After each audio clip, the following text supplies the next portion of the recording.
शांति की शक्ति से शांति जग में लानी है। ओम शांति।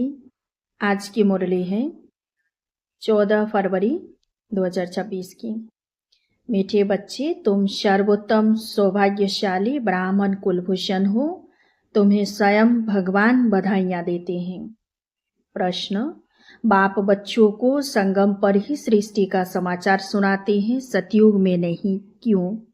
उत्तर, क्योंकि सतयुग तो है ही आदि का समय। उस समय सारी सृष्टि का समाचार अर्थात सृष्टि के आदि मध्य अंत का ज्ञान कैसे सुनाएं? जब तक सर्किल रिपीट ही नहीं हुआ है तब तक समाचार सुना ही कैसे सकते? संगम पर ही तुम बच्चे बाप द्वारा पूरा समाचार सुनते हो। तुम्हें ही ज्ञान का तीसरा नेत्र मिलता है। ओम शांति। आज है त्रिमूर्ति शिव जयंती, सो ब्राह्मण जयंती, सो संगम युग जयंती का शुभ दिवस। बहुत है जिनको बाबा ईश्वरीय जन्मसिद्ध अधिकार की ग्रीटिंग्स भी नहीं दे सकते। बहुत है जिनको पता नहीं है कि शिव बाबा कौन है, उससे क्या मिलना है, वह ग्रीटिंग्स क्या समझ सकते हैं। नए बच्चे बिल्कुल समझ न सकें। यह है ज्ञान का डांस। कहते हैं ना, श्री कृष्ण डांस करता था। यह बच्चियां राधे कृष्ण बन डांस करती है, परंतु डांस की तो बात ही नहीं। वह तो वहां सतयुग में बचपन में प्रिंस प्रिंसेस के साथ डांस करेंगे। बच्चे जानते हैं यह बाप दादा है। बाप दादा को ग्रैंडफादर कहा जाता है। यह दादा तो हुआ जिस्मानी फादर। यहाँ तो वंडरफुल बात है, वह दादा है रूहानी और यह है जिस्मानी। इनको कहते हैं बाप दादा। बाप से दादा द्वारा वर्षा मिलता है। वर्षा है डाडी का यानी ग्रैंडफादर का। सब आत्माएं ब्रदर्स हैं, तो वर्षा बाप से मिलता है। बाप कहते हैं तुम आत्माओं को अपना शरीर, निराकार कहते हैं जरूर मुझे शरीर चाहिए। तब तो बच्चों को राजयोग सिखाऊं अथवा मनुष्य से देवता, पतित से पावन बनने का मार्ग बताऊं, वह मुत पलिते कपड़ धोऊं। जरूर बड़ा धोबी होगा, सारे विश्व की आत्माएं और शरीर धोता है। ज्ञान और योग से तुम्हारी आत्माओं को धोया जाता है। अब तुम बच्चे आए हो, जानते हो हम शिव बाबा को बधाइयाँ देने आए हैं। बाप फिर कहते हैं कि तुम जिसको ग्रीटिंग्स देते हो वह बाप भी तुम बच्चों को ग्रीटिंग्स देते हैं, क्योंकि तुम बहुत सर्वोत्तम सौभाग्यशाली ब्राह्मण कुलभूषण हो। देवताएं इतने उत्तम नहीं है जितने तुम हो। ब्राह्मण देवताओं से ऊंचते ऊंचे बाप, फिर वह आते हैं ब्रह्मा तन में, उनके तुम बच्चे बहुत ऊंचते ऊंच ब्राह्मण बनते हो। ब्राह्मणों की है चोटी, उसके नीचे हैं देवताएं, सबसे ऊपर है बाबा। बाबा ने तुम बच्चों को ब्राह्मण ब्राह्मणियां बनाया है स्वर्ग का वर्षा देने।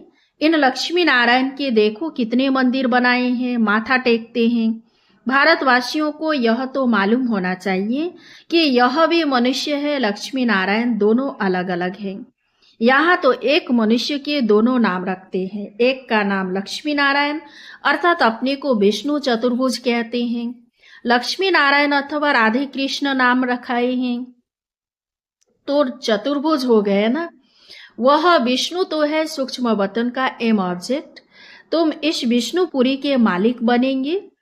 यह लक्ष्मी नारायण विष्णुपुरी के मालिक है। विष्णु की है 4 भुजा, 2 लक्ष्मी की 2 नारायण की। तुम कहेंगे हम विष्णुपुरी के मालिक बन रहे हैं। अच्छा, बाप की महिमा का गीत सुनाओ। कितना मीठा, कितना प्यारा शिव भोला भगवान। सारी दुनिया में शुरू से लेकर अब तक कोई की भी इतनी महिमा नहीं है सिवाय एक के। नंबरवार तो है ही, सबसे ज्यादा सर्वोत्तम महिमा है ऊंचते ऊंच परमपिता परमात्मा की, जिसके तुम सब बच्चे हो। कहते हो हम ईश्वरीय संतान हैं। ईश्वर तो स्वर्ग रचता है, फिर तुम नर्क में क्यों पड़े हो? ईश्वर का यहाँ जन्म है। क्रिश्चियन कहेंगे हम क्राइस्ट के हैं। यही भारतवासियों को भूल गया है कि हम परमपिता परमात्मा शिव के डायरेक्ट बच्चे हैं। बाप यहाँ आते हैं बच्चों को अपना बनाए, फिर राज्य भाग्य देने। आज बाबा अच्छी रीति समझाते हैं, क्योंकि नए भी बहुत हैं, इन्हों के लिए समझना मुश्किल है। हाँ, फिर भी स्वर्गवासी बनते हैं। स्वर्ग में सूर्यवंशी राजा रानी भी है, दास दासियां भी है, प्रजा भी होती है। उनमें कोई गरीब कोई साहूकार होते हैं, उनकी भी दास दासियां होती है। सारी राजधानी यहाँ स्थापन हो रही है, यह तो और कोई को मालूम नहीं है। सबकी आत्मा तमोप्रधान है, ज्ञान का तीसरा नेत्र कोई को है नहीं। गीत। अभी बाप की महिमा सुनी, वह है सबका बाप। भगवान को बाप कहते हैं, बेहद का सुख देने वाला पिता। यही भारत है जिसमें बेहद का सुख था। लक्ष्मी नारायण का राज्य था। यह लक्ष्मी नारायण छोटेपन में राधे कृष्ण है। फिर स्वयंवर बाद लक्ष्मी नारायण नाम पड़ता है। इस भारत में 5000 वर्ष पहले देवताओं का राज्य था। शिवाय लक्ष्मी नारायण के कोई का राज्य नहीं था, कोई खंड नहीं। तो अब भारतवासियों को भी जरूर मालूम होना चाहिए कि लक्ष्मी नारायण ने आगे जन्म में कौन से कर्म किए। जैसे कहेंगे बिरला ने कौन से कर्म किए जो इतना धनवान बना। जरूर कहेंगे अगले जन्म में दान पुण्य किया होगा। कोई के पास बहुत धन है, कोई को खाने के लिए नहीं मिलता, क्योंकि कर्म ऐसे किए हैं।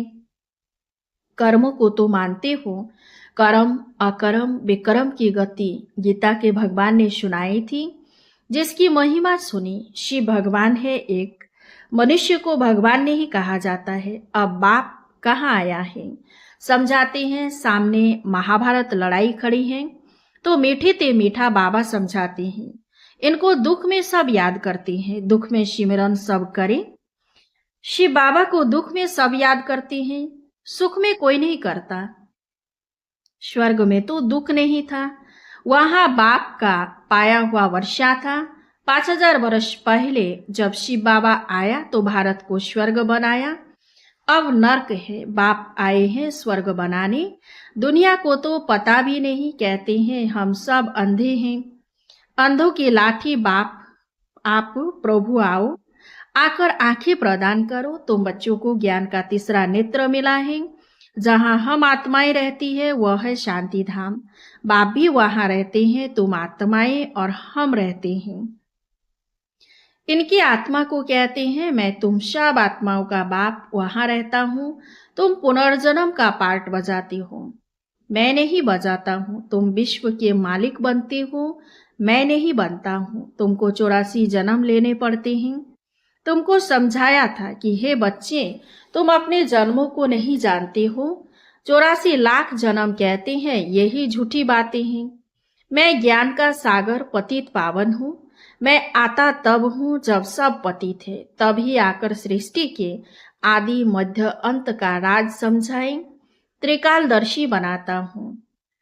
बहुत पूछते हैं पहले पहले मनुष्य कैसे रची, भगवान ने सृष्टि कैसे रची। एक शास्त्र में भी दिखाते हैं, प्रलय हुई, फिर सागर में पीपल के पत्ते पर बच्चा श्री कृष्ण आया।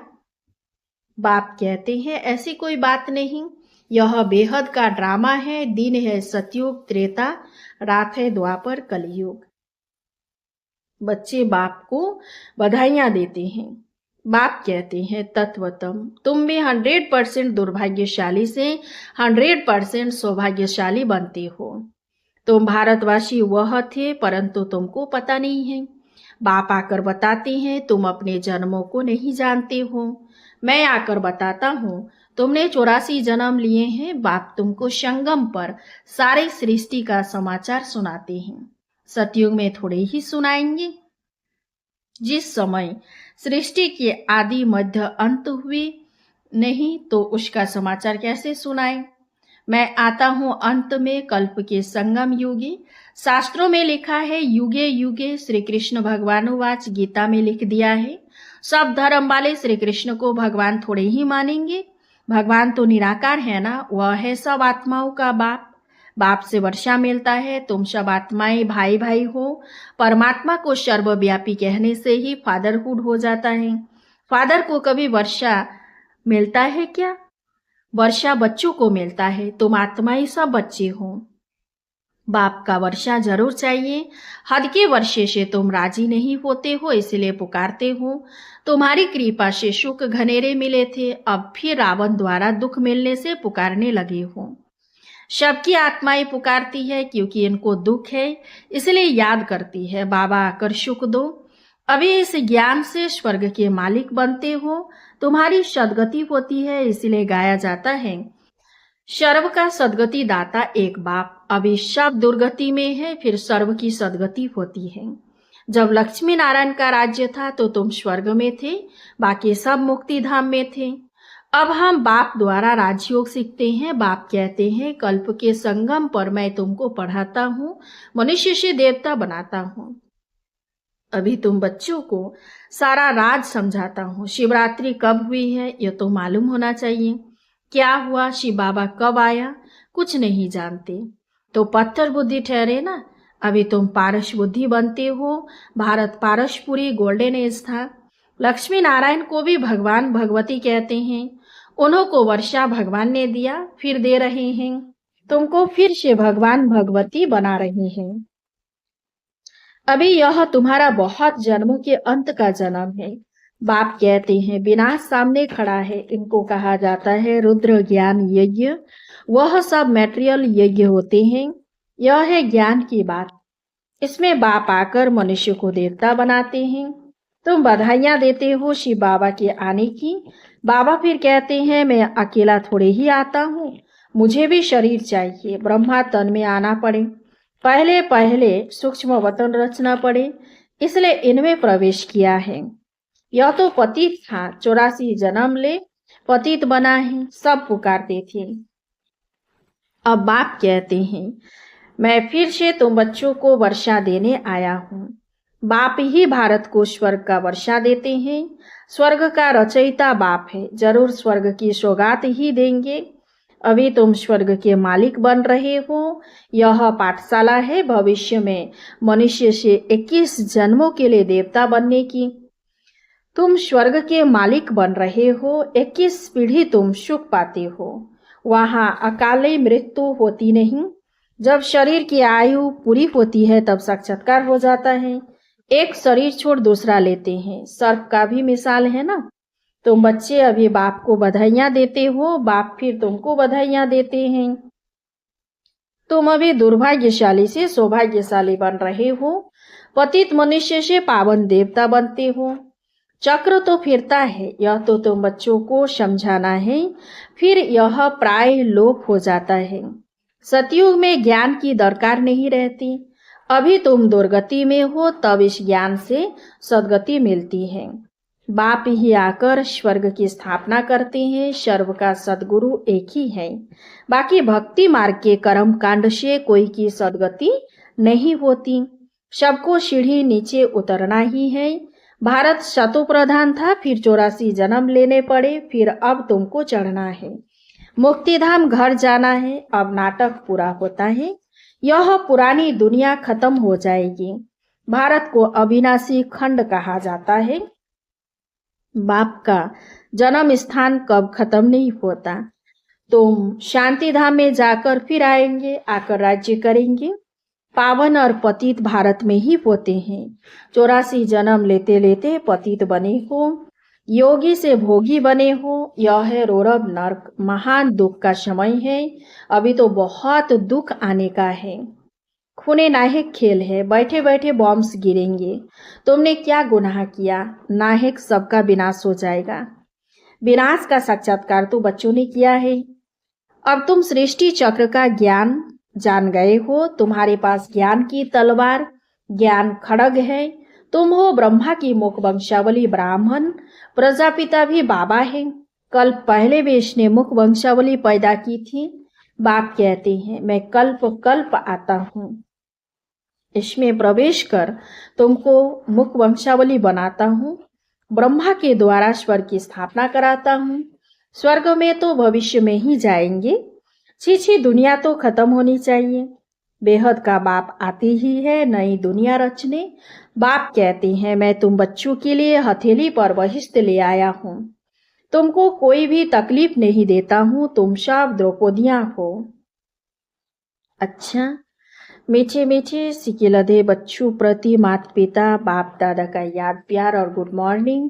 रूहानी बाप की रूहानी बच्चों को नमस्ते। हम रूहानी बच्चों की रूहानी बाप दादा को याद प्यार गुड मॉर्निंग, नमस्ते नमस्ते नमस्ते। धारणा के लिए मुख्य सार। 1 नंबर, देवताओं से भी ऊंच हम सर्वोत्तम ब्राह्मण हैं। इस रूहानी नशे में रहना है। ज्ञान और योग से आत्मा को स्वच्छ बनाना है। 2 नंबर, सबको शिव बाबा के अवतरण की बधाइयां देनी है। बाप का परिचय देकर पतित से पावन बनाना है। रावण दुश्मन से मुक्त करना है। वरदान, विस्तार की रंग बिरंगी बातों से किनारा कर मुश्किल को सहज बनाने वाले सहज योगी भव। जब बाप को देखने के बजाय बातों को देखने लग जाते हो तो कई क्वेश्चन उत्पन्न होते हैं और सहज बात भी मुश्किल अनुभव होने लगती है, क्योंकि बातें हैं वृक्ष और बाप है बीज। जो विस्तार वाले वृक्ष को हाथ में उठाते हैं वह बाप को किनारे कर देते हैं। फिर विस्तार एक जाल बन जाता है जिसमें फंसते जाते हैं। बातों के विस्तार में रंग बिरंगी बातें होती हैं जो अपनी ओर आकर्षित कर लेती हैं। इसलिए बीज रूप बाप की याद से बिंदी लगाकर उसे किनारा कर लो तो सहज योगी बन जाएंगे। स्लोगन, मैं और मेरेपन की अलाई को समाप्त करना ही रियल गोल्ड बनना है। अव्यक्त इशारे, एकता और विश्वास की विशेषता द्वारा सफलता संपन्न बनो। अभी सभी मिलकर एक मत हो। सेवा के कोई भी कार्य को धूमधाम से आगे बढ़ाओ। हर ब्राह्मण आत्मा के सहयोग से, शुभ कामनाओं शुभ भावनाओं से सेवाओं की धूम मचाओ।